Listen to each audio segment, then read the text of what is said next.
Hello, good morning student, कैसे हैं आप लोग। चलिए आज फिर हम लोग आगे चल रहे हैं और आगे आज पढ़ते हैं एप्लीकेशन ऑफ बायोट-सावर्ट लॉ। पिछले क्लास में जो हमने पढ़ा था बायोट-सावर्ट लॉ, आज उसी को पढ़ेंगे। पीछे के क्लास में भी हम बताए थे कि ये काफ़ी इम्पोर्टेंट थ्योरी है और इससे संबंधित आगे और पढ़ेंगे, बहुत सारा थ्योरी से संबंधित पढ़ेंगे। तो इसी का हम एप्लीकेशन पढ़ेंगे, यानी इसको यूज़ करके किसी चालक तार से अलग अलग बिंदुओं पर विद्युत क्षेत्र निकालना, अलग अलग स्थिति में चुंबकीय क्षेत्र निकालना हम ज्ञात करेंगे। तो इसी में हम पहला एप्लीकेशन लिखते हैं, हम लिखते हैं वृत्ताकार कुंडली के केंद्र पर चुंबकीय क्षेत्र। ठीक है, पहला कौन सा बिंदु लेंगे इसमें, वृत्ताकार कुंडली के केंद्र पर चुंबकीय क्षेत्र। ठीक है, हम मान लेते हैं कि ये एक वृत्ताकार कुंडली है, इससे होकर आई धारा प्रवाहित हो रही है। ठीक है, तो इसके केंद्र पर हमें यहाँ पर चुंबकीय क्षेत्र निकालना है। ठीक है, मान लेते हैं कि इस वृत्ताकार कुंडली की त्रिज्या r है। ठीक है, अब इस बिंदु पर निकालना है। तो हम बायोट-सावर्ट लॉ में पढ़े थे कि अल्पांश लंबाई के कारण जो चुंबकीय क्षेत्र उत्पन्न होती है उसकी वैल्यू होती है dB बराबर म्यू नॉट बटे 4 पाई IDL साइन थीटा बटे r स्क्वायर। ये हम लोग पढ़े थे कि अल्पांश लंबाई से अगर धारा प्रवाहित करते हैं तो उसके तार से r दूरी पर जो चुंबकीय क्षेत्र उत्पन्न होती है वह धारा के समानुपाती होती है, वह अल्पांश लंबाई के समानुपाती होती है, दूरी के वर्ग के व्युत्क्रमानुपाती होती है तथा उस बिंदु को मिलाने वाली लाइन और अल्पांश के बीच बने कोण के ज्या के समानुपाती होती है। और उन सबको साथ लिखे थे तो ये था dB बराबर म्यू नॉट बटे 4 पाई IDL साइन थीटा बटे r स्क्वायर। तो इसी बायोट-सावर्ट का उपयोग करके हमें वृत्ताकार कुंडली के केंद्र पर चुंबकीय क्षेत्र ज्ञात करना है। ठीक है, तो हमने क्या मान लिया कि r त्रिज्या का एक वृत्ताकार कुंडली है, इसके केंद्र पर चुंबकीय क्षेत्र ज्ञात करना है। हम यहाँ पर एक अल्पांश लंबाई ले लेते हैं इस वृत्ताकार कुंडली में, हम मान लेते हैं कि इसके dl लंबाई है। ठीक है, अब इस dl लंबाई के कारण इस बिंदु पर हमें चुंबकीय क्षेत्र dB का वैल्यू निकालना है। तो इस बिंदु पर dB का वैल्यू निकालेंगे तो यही तो होगा बायोट-सावर्ट के कारण म्यू नॉट बटे 4 पाई IDL साइन थीटा बटे r स्क्वायर। चूँकि यहाँ पर भी अल्पांश लंबाई dl, दूरी r और इसमें भी धारा प्रवाहित हो रही है I। अब इसका हम डायरेक्शन देख लेते हैं, किस डायरेक्शन में चुंबकीय क्षेत्र होगा। तो आपको हम बताए थे कि जिस दिशा में धारा प्रवाहित हो रही हो उस दिशा में हम ऐसे हाथ को बांध लेंगे और अंगूठा को रखेंगे इस प्रकार, और उंगली को उस तरफ खोलेंगे जिस तरफ चुंबकीय क्षेत्र ज्ञात करना है। तो चुंबकीय क्षेत्र यहाँ पर ज्ञात करना है तो हम ऐसे उंगली को खोलेंगे इस प्रकार। तलहथी की जो दिशा है वो चुंबकीय क्षेत्र की दिशा, तो चुंबकीय क्षेत्र क्या होगा, चुंबकीय क्षेत्र होगा तल के लंबवत बाहर की ओर, यानी उसको हम डॉट से रिप्रेजेंट करेंगे। ठीक है, तो B बराबर फार्मूला क्या हो जाएगा, ये dB बराबर हो जाएगा म्यू नॉट बटे 4 पाई IDL साइन थीटा बटे r स्क्वायर, इस अल्पांश के कारण यहाँ पर चुंबकीय क्षेत्र। पर हमारा थ्योरी क्या है, हमारा थ्योरी है वृत्ताकार कुंडली के कारण चुंबकीय क्षेत्र, यानी इस पूरे तार के कारण चुंबकीय क्षेत्र निकालना है। ठीक है, तो आप देख लीजिए ये म्यू नॉट बटे 4 पाई IDL और साइन थीटा, ये साइन थीटा क्या होता है, कल के थ्योरी से आप इसको थोड़ा सा ये कीजिए, ध्यान में सोचिए कि उसको माइंड पे जोर डालिए, याद लाइए कि ये r दूरी था, यहाँ पर हम चुंबकीय क्षेत्र निकाले थे तो ये वाला कोण था थीटा, अर्थात ये वाले दूरी और इस अल्पांश के बीच जो कोण बना वो था थीटा। तो यहाँ पर आप देखिए ये वाले अल्पांश और ये है दूरी, तो इसके बीच का कोण ये कितना है, 90 डिग्री है। तो यहाँ पर थीटा का वैल्यू क्या हो जाएगा, 90, मतलब IDL साइन 90 बटे r स्क्वायर, चूँकि दूरी तो वही है। तो dB का वैल्यू क्या हो जाएगा, म्यू नॉट बटे 4 पाई IDL और साइन 90 का वैल्यू 1 होता है तो IDL बटे r स्क्वायर। तो वृत्ताकार कुंडली के केंद्र पर इस अल्पांश के कारण इतना चुंबकीय क्षेत्र आया। तो हम कुल चुंबकीय क्षेत्र निकालते हैं पूरे कुंडली के कारण। अब क्या लिखेंगे, अब लिखेंगे कुल चुंबकीय क्षेत्र B, किसके कारण? तो पूरे कुंडली के कारण। तो पूरे कुंडली के कारण कुल चुंबकीय क्षेत्र B बराबर, तो इसको क्या कर देंगे, इसको इंटीग्रेशन कर देंगे dB को, ठीक है। तो B बराबर हो जाएगा इंटीग्रेशन म्यू नॉट बटे 4 पाई I dl बटे r स्क्वायर।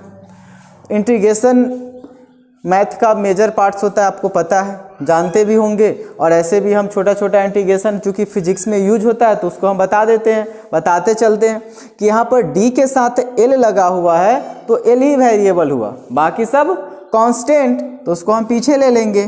तो b बराबर हो जाएगा म्यू नॉट बटे 4 पाई I upon r square integration dl, ठीक है। यानी जब dl का हम इंटीग्रेशन करें तो क्या हो जाएगा, इंटीग्रेशन करने का मतलब हमें पूरे वृत्ताकार कुंडली के लिए निकालना है, और पूरे वृत्ताकार कुंडली अर्थात dl को जब हम पूरा इंटीग्रेशन करेंगे इसका मतलब इसकी टोटल लेंथ, और वृत्ताकार कुंडली की टोटल लेंथ क्या चीज़, 2 पाई r जो वृत्त की परिधि होती है। तो हो जाएगा म्यू, ये b बराबर म्यू नॉट बटे 4 पाई I बटे r square into integration dl, मतलब जब इसको टोटल लेंथ लेंगे तो वो क्या आ जाएगा 2 पाई r। अब देख लीजिए क्या कर सकते हैं इसको हम, ये r से ये स्क्वायर कटेंगे, पाई से ये पाई कटेंगे, और ये 2 से 2 कट जाएंगे। तो b का वैल्यू क्या आ गया, b का वैल्यू आ गया म्यू नॉट I बटे 2r। म्यू नॉट I ऊपर बचा और नीचे क्या बच गया, ये 2 और ये r, तो म्यू नॉट I बटे 2r। ये होता है वृत्ताकार कुंडली के केंद्र पर चुंबकीय क्षेत्र, ठीक है। तो ये बायोट सावर्ट एप्लीकेशन हुआ। एग्जाम में इससे संबंधित कैसे क्वेश्चन पूछेंगे, जब आप देखिएगा तो आपको इससे संबंधित क्वेश्चन आते, लिखा हुआ रहेगा बायोट सावर्ट नियम को लिखे तथा उसके आधार पर वृत्ताकार कुंडली के केंद्र पर चुंबकीय क्षेत्र ज्ञात करें, मतलब ऐसे कंबाइंड करके। तो आपको बायोट सावर्ट लॉ भी लिखना पड़ेगा, उसके लिखने के बाद फिर इस थ्योरी को आगे बढ़ाना पड़ेगा इस प्रकार, या फिर आगे की जो थ्योरी है उससे संबंधित क्वेश्चन आते हैं। तो चलिए फिर इसका हम दूसरा एप्लीकेशन देखते हैं। तो अब इसका दूसरा एप्लीकेशन लिखते हैं, एक सीधे धारावाही चालक तार के कारण चुंबकीय क्षेत्र, ठीक है। एक सीधे धारावाही चालक तार के कारण चुंबकीय क्षेत्र, मैग्नेटिक फील्ड, या फिर लिखेंगे magnetic induction due to straight current carrying wire, ठीक है। तो चलिए हम देखते हैं क्या है। मान लेते हैं कि ये एक धारावाही चालक तार है जिससे होकर I धारा प्रवाहित हो रही है। इसके केंद्र मान लेते हैं कि इसके बिंदु O से, केंद्र नहीं बोलेंगे, बिंदु O से r दूरी पर स्थित बिंदु P पर चुंबकीय क्षेत्र B का मान ज्ञात करना है। जैसा कि इलेक्ट्रोस्टैटिक्स में भी हम आप लोग को बताए थे कि भाषा लिखना कोई बड़ी बात नहीं होती है, कैलकुलेशन यहाँ पे इम्पोर्टेंट होता है। भाषा तो हम फिगर देख के दो चार लाइन लिख सकते हैं, तो वही हम यहाँ पे लिख लेते हैं कि मान लेते हैं कि एक सीधा धारावाही चालक तार है जिससे होकर I धारा प्रवाहित हो रही है। इसके केंद्र O से r दूरी पर स्थित बिंदु P पर चुंबकीय क्षेत्र B का मान ज्ञात करना है, ठीक है। अब मान लेते हैं क्योंकि यहाँ पर चुंबकीय क्षेत्र ज्ञात करना है और कौन सा ये लॉ यूज़ करना है, तो बायोट सावर्ट लॉ। तो बायोट सावर्ट लॉ हम लोग अल्पांश एक छोटे से लंबाई के कारण पढ़े थे। तो हम मान लेते हैं कि इस O से x दूरी पर एक छोटा सा dx टुकड़ा ले लेते हैं तार का, और इस dx से ये दूरी हम मान लेते हैं कि r है, इसको कैपिटल R मान लेते हैं, स्मॉल r है, और यहाँ पर हमें चुंबकीय क्षेत्र भाषा क्या हो गया, हम मान लेते हैं कि एक धारावाही चालक तार है, इसके केंद्र O से r दूरी पर स्थित बिंदु P पर चुंबकीय क्षेत्र ज्ञात करना है। और कौन सा लॉ है यहाँ पर, बायोट सावर्ट। तो बायोट सावर्ट लॉ अल्फांश लेंथ के कारण लिखते हैं। तो हम इस O से x दूरी पर dx लंबाई का एक छोटी से टुकड़ा की कल्पना करते हैं। अब इस छोटे से टुकड़ा से r दूरी पर यह बिंदु P है। यहाँ पर भी देखेंगे इसका डायरेक्शन, तो डायरेक्शन क्या हो जाएगा, हाथ को इस प्रकार रखेंगे, अंगूठा को धारा की दिशा में और उंगली को उधर खोलेंगे जहाँ पे चुंबकीय क्षेत्र ज्ञात करना है। तो देख लीजिए तलहथी किधर हुई, अंदर की तरफ, तो यहाँ पर चुंबकीय क्षेत्र होगा अंदर की तरफ, ठीक है। अब बायोट सावर्ट नियम के अनुसार जो इस अल्पांश dx के कारण चुंबकीय क्षेत्र होगा dB, उसका वैल्यू क्या हो जाएगा म्यू नॉट बटे 4 पाई आई डी एल। तो वहाँ पर लंबाई को हम dl लिए थे, यहाँ पे लंबाई को dx लिए, तो हो जाएगा आई डी एक्स साइन थीटा बटे आर स्क्वायर। ठीक है, तो ये जो एंगल कहाँ का होगा, एंगल ये वाला होगा, क्योंकि अल्पांश तथा जिस बिंदु पर निकालते हैं उसको मिलाने वाली लाइन के बीच का कोण होता है, तो ये थीटा हुआ। ठीक है, याद कीजिए ऐसा फिगर हम बनाए थे, और इस बिंदु ये था r दूरी पर बिंदु P, तो ये वाला कोण हुआ करता था थीटा, यानी ये अल्पांश था dl, तो अल्पांश तथा जिस बिंदु पर निकालने उसको मिलाने वाली लाइन के बीच बना कोण। ठीक है, तो ये कोण होगा, हम इसको मान लेते हैं कि अल्फा हो सकता है, और ये तो 90 डिग्री है क्योंकि इससे लंबा दूरी पे निकालना है। ठीक है, तो क्या हो जाएगा, आप यहाँ से देख सकते हैं कि किसी भी त्रिभुज में दो अंतःकोणों का योगफल एक बहिष्कोण के बराबर होता है। तो आप यहाँ से देख सकते हैं कि क्या हो जाएगा, ये 90 प्लस जो अल्फा का वैल्यू है वो किसके बराबर हो जाएगा, थीटा के बराबर हो जाएगा, यानी दो अंतःकोणों का योगफल एक बहिष्कोण के बराबर होता है। तो हम यहाँ पर रख देंगे इसका वैल्यू, तो क्या हो जाएगा dB बराबर हो जाएगा म्यू नॉट बटे 4 pi I D X sine theta के जगह क्या लिखेंगे 90 plus alpha upon are square. तो dB बराबर क्या आ जाएगा, dB बराबर हो जाएगा म्यू नॉट बटे 4 पाई आई डी एक्स, और 90 प्लस थीटा होता है कॉस थीटा, तो ये क्या हो जाएगा cos alpha upon are square. ठीक है, अब यहाँ पर एक चीज़ गौर कीजिएगा, चूँकि जब भी कोई क्वेश्चन बनाए या थ्योरी सिद्ध कीजिए हम करते हैं, तो हमारा आंसर उन्हीं टर्म में आना चाहिए जो दिया हुआ रहता है। ठीक है, चाहे वो क्वेश्चन बनाए या थ्योरी। तो हम भाषा क्या लिख रहे थे, हम मान लिए कि एक चालक तार है जिससे होकर आई धारा प्रवाहित हो रही है, इसके बिंदु ओ से आर दूरी पर चुंबकीय क्षेत्र ज्ञात करना है। तो हमें दिया हुआ केवल क्या चीज़ है, आर, तो हमारा आंसर जो आएगा इसी आर के टर्म में आना चाहिए। आप यहाँ पर देख सकते हैं एक्स है, आर है, ये सब तो दिया हुआ नहीं था, तो हमारे आंसर में ये सब नहीं रहना चाहिए। तो चलिए हम कुछ रिलेशन यूज करके एक्स और आर के वैल्यू को अब कन्वर्ट करते हैं, उसको बदलते हैं। तो आप देख सकते हैं कि यहाँ से हम tan थीटा अगर यूज करते हैं, tan अल्फा लिखते हैं, तो tan अल्फा का वैल्यू क्या हो जाएगा, इसको हम मान लेते हैं समीकरण 1 जब तक tan अल्फा, तो ये कोण हो गई। तो कोण से जो भुजा जुड़ा हुआ होता है उसको आधार कहते हैं, तो ये आधार हो गया। 90 के सामने है तो ये तो कर्ण हुआ, और ये क्या हो गया लंब हो गया, और tan थीटा बराबर होता है लंब बटे आधार, तो 100 अपॉन आर हो जाएगा। तो tan थीटा बराबर 100 अपॉन आर। यहाँ से क्रॉस मल्टीप्लाई कर ले तो x बराबर क्या हो जाएगा r tan theta, r tan theta. ठीक है, अब x का वैल्यू क्या आ गया r tan theta, sorry r tan alpha. अब इसे x को हम अल्फा के सापेक्ष डिफ्रेंसिएशन करते हैं। ठीक है, तो dx बटे डी अल्फा, इसका वैल्यू क्या हो जाएगा, r तो कांस्टेंट हो गया क्योंकि अल्फा के सापेक्ष डिफ्रेंसिएशन करते हैं, और tan का डिफ्रेंसिएशन क्या होता है, tan का डिफ्रेंसिएशन सेक स्क्वायर होता है, तो सेक स्क्वायर अल्फा। अब क्रॉस मल्टीप्लाई कर देंगे तो dx का वैल्यू क्या हो जाएगा, r sec square alpha D alpha, ये वैल्यू हो गया dx का। चलिए कुछ और देखते हैं रिलेशन, क्योंकि यहाँ पर dx था तो उस dx की वैल्यू r के रूप में आ गया। उसके बाद स्मॉल r है, वो भी तो नहीं पता था, ये तो मान लिए हैं हम यहाँ पे, लेकिन दिया हुआ तो कैपिटल R है, तो वहाँ पे हम कॉस यूज कर लेते हैं, कॉस अल्फा। तो कॉस बराबर क्या होता है, कॉस बराबर होता है आधार बटे कर्ण। तो यहाँ पे आप देख सकते हैं कि ये एंगल है तो ये आधार हुआ, और ये वाला कर्ण, आधार बटे कर्ण अर्थात कैपिटल R बटे स्मॉल r।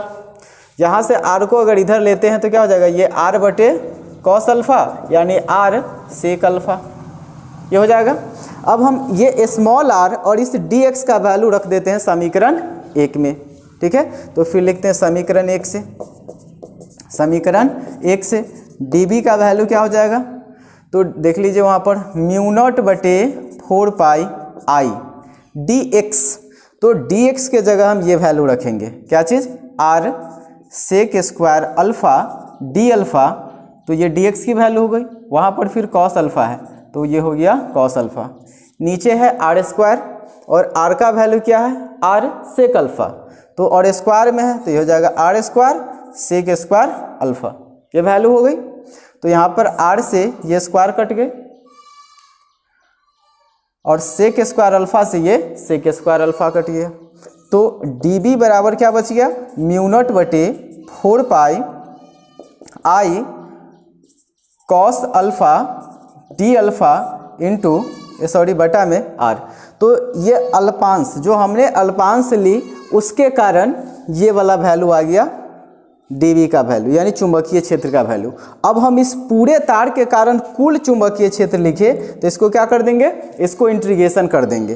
तो इंटीग्रेशन करेंगे तो यहाँ पर देख सकते हैं d के साथ अल्फा लगा हुआ है तो अल्फा वेरिएबल हुआ, बाकी सब कांस्टेंट, तो सबको बाहर कर लेंगे। म्यू नॉट बटे 4 पाई आई बटे आर बाहर चलाएगा, integration cos alpha D alpha, ये हमारा आंसर हुआ। ठीक है, अब देख लीजिए ये बहुत इंपॉर्टेंट थ्योरी है, ये भी एग्जाम में पूछेगा तो दोनों को एक साथ, बायोट सावर्ट नियम को लिखे तथा सीधे धारावाही चालक तार के कारण चुंबकीय क्षेत्र का मान ज्ञात करें। अब सीधे धारावाही चालक तार से 3-4 पॉइंट जुड़े होते हैं। क्वेश्चन रहेगा सीधे अनंत लंबाई के चालक तार के कारण, रहेगा सीधे परिमित लंबाई के चालक तार के कारण, क्वेश्चन रहेगा सीधे परिमित लंबाई के चालक के अति निकट चुंबकीय क्षेत्र ज्ञात करें। तो हमने क्या किया, हमने सीधे एक लंबे चालक तार के कारण तो चुंबकीय क्षेत्र निकाल लिए। अब इसमें जो जो कंडीशन बन सकते हैं उसको हम कंडीशन डालकर यहाँ से आगे लिमिट डालकर उसको निकाल लेंगे 2 मिनट में। क्या करेंगे, पहला हो जाएगा अनंत लंबाई के कारण, तो अनंत लंबाई वाला कंडीशन डाल लेंगे। परिमित लंबाई होगा तो परिमित लंबाई का कंडीशन डाल लेंगे। परिमित लंबाई के अति निकट होगा तो फिर उसका कंडीशन डाल लेंगे। तो कई कंडीशन डालकर इसको हम आगे बढ़ेंगे।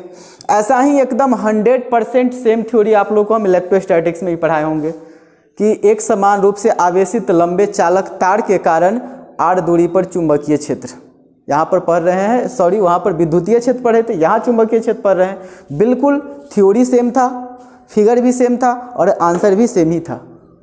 तो आप लोग को याद होनी चाहिए। आप थोड़ा सा सोच सकते हैं पीछे जाकर या अपनी कॉपी में देख सकते हैं, दोनों थ्योरी को मिला भी सकते हैं, बनाने का तरीका भी सेम, सब कुछ सेम। तो वहाँ से आप रिवाइज भी इसको कर सकते हैं। तो ये हमारा आंसर हुआ। चलिए इसका हम एक जो स्पेशल केस है वो हम देख लेते हैं। तो चलिए इसका देख लेते हैं कि क्या क्या इस हम सीधे चालक तार के यूज़ कर सकते हैं। चूँकि ऐसा भी क्वेश्चन रहेगा कि अति लंबा कहने का मतलब बहुत लंबा, अनंत लंबाई के तार के कारण। अब अनंत लंबाई के तार होगा तो उसके लिए हम कंडीशन डाल लेते हैं, केस फर्स्ट यूज कर लेते हैं। क्योंकि सीधे तार के कारण तो हम लिख लिए, अब उस सीधे तार को कितना बड़ा लिखना है वो तो हम पे डिपेंड कर रहा है ना। अब सीधे तार को अनंत लंबाई तक लेना है कि इतना बड़ा रखना है, इतना बड़ा रखना है, इतना दूरी पे निकालना है। अब क्या है यूज करना है, उसको अलग अलग कंडीशन यूज कर लेंगे, वो तो अपने हाथ में, एकदम सिंपल सा। तो चलिए पहला हम वही लिख लेते हैं कि सीधा तार तो है लेकिन उसकी लंबाई कितनी है, अनंत लंबाई, मतलब नीचे भी इनफाइनाइट तक और ऊपर भी इनफाइनाइट तक। अनंत लंबाई के तार के कारण चुंबकीय क्षेत्र निकालना है। तो आप देखिए कि जब ऐसा तार है तो इस तार के कारण यदि इस बिंदु पर हम चुंबकीय क्षेत्र निकालते हैं तो जो हम ये वाली लाइन जो खींचेंगे वो उसके ऊपरी सिरा से खींचेंगे और ये भी लाइन खींचेंगे वो उसके निचली सिरा से खींचेंगे। ठीक है, तो आप जरा सोचिए कि अगर हम ऊपरी सिरा से लंबाई ये लाइन को खींच रहे हैं और ये लाइन निचली सिरा से, तो हम थ्योरी पढ़ते वक्त तो हम x दूरी पर dx की अल्पांश ले लिए थे, यही ना किए थे। लेकिन कंडीशन यहाँ पे डाल दिए कि अनंत लंबाई के तार हो, तो इसका ऊपरी सिरा कहाँ पर होगा, उसका कोई लिमिट है क्या? अब इतना ज़्यादा ऊपर होगा, ऊपरी सिरा को इस बिंदु से मिलाए तो शायद ऐसा स्थिति हो जाए। अनंत लंबाई है भाई, ऊपर तक जाएगा, है कि नहीं? वैसे ही अगर नीचे वाले बिंदु को मिलाए तो फिर ऐसा स्थिति हो जाएगा, क्योंकि अनंत लंबाई नीचे तक है ना, कहाँ जाएगा, कोई लिमिट है क्या? अनंत लंबाई थोड़ी ना, इतना बड़ा इतना बड़ा, बहुत बड़ा, जिसकी कोई तो लिमिट ही नहीं है कि कहाँ तक हो सकता है। आप यहाँ से अपना घर तक ले जाओ, कोई बोलेगा काहे के लिए आपके घर तक, भाई उससे भी आगे होगा कि नहीं होगा? तो ऊपर वाले कोण को आप देखें तो कुछ ऐसा लगेगा कि ये π/2 हो जाएगा, नीचे वाला भी कोण ऐसा ही कुछ π/2 होगा कि नहीं?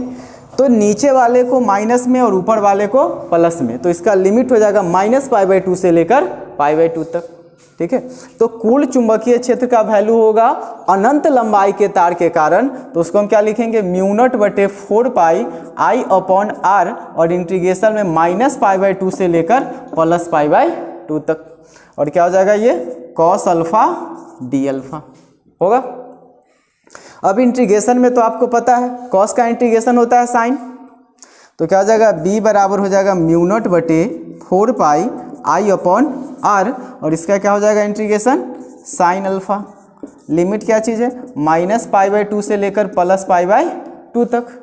अब यहाँ पर लिमिट डालेंगे तो लिमिट क्या चीज़ होता है, upper limit minus lower limit, तो b बराबर हो जाएगा म्यू नॉट बटे 4 पाई आई अपॉन आर, और ये हो जाएगा साइन π/2 माइनस साइन -π/2, ये हो जाएगा।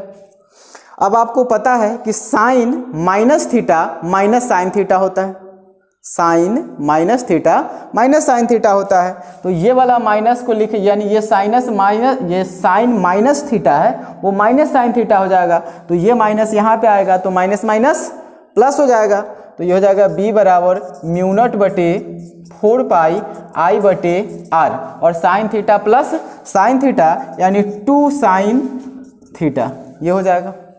ठीक है, तो b बराबर म्यू नॉट बटे 4 पाई आई अपॉन आर 2, और साइन थीटा का वैल्यू क्या होता है, यहाँ पे साइन π/2 है, साइन π/2 का वैल्यू वो 1, चूँकि π/2 का मतलब 90 डिग्री, तो ये हो जाएगा 1।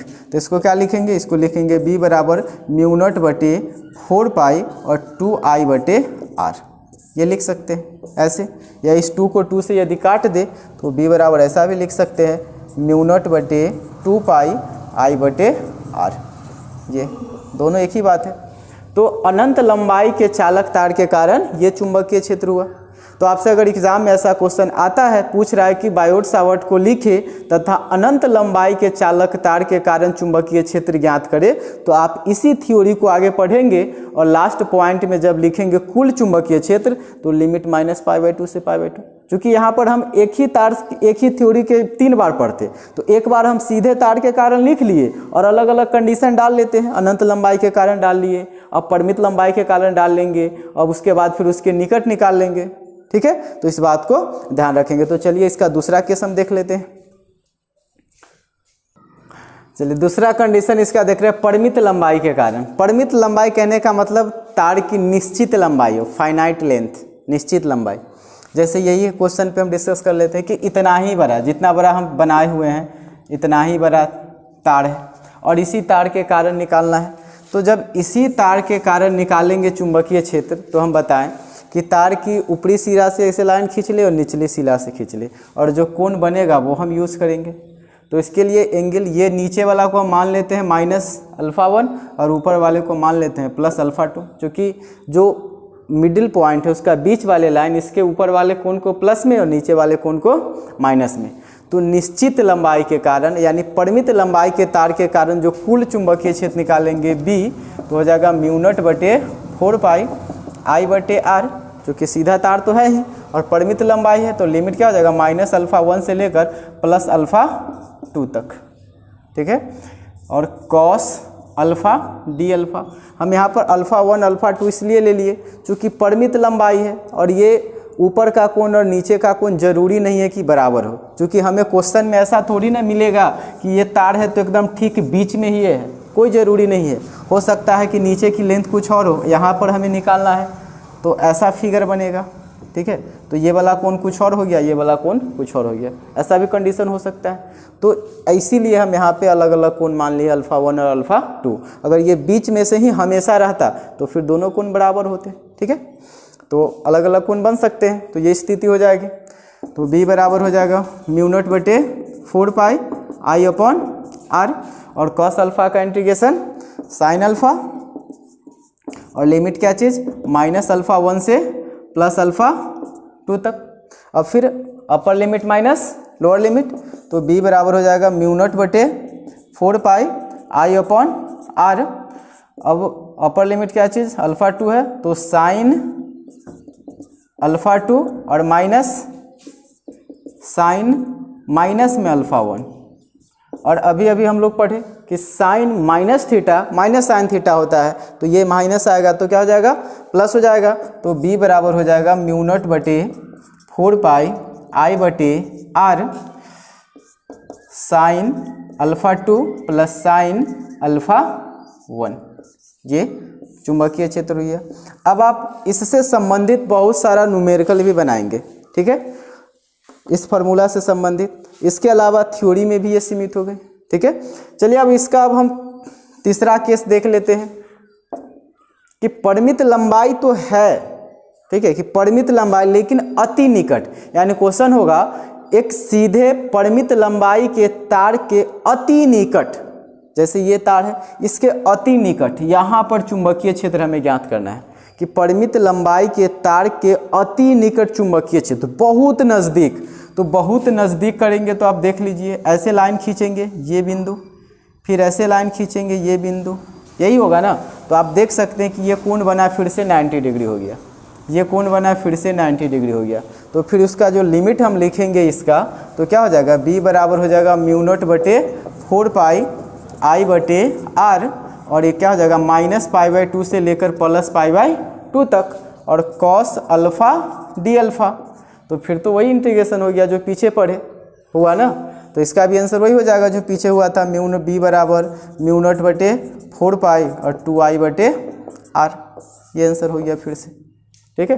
तो ये सीधे तार के कारण हम लोग चुंबकीय क्षेत्र पढ़े, उससे संबंधित जो उसका पॉइंट्स था, उसके केसेस थे कि कहाँ कहाँ पे चुंबकीय क्षेत्र निकाल सकते हैं, तार की कौन सी स्थिति होनी चाहिए, तार कितना बड़ा होना चाहिए, उन सब पे हमने पढ़ा, उसका सब कंडीशन देखा।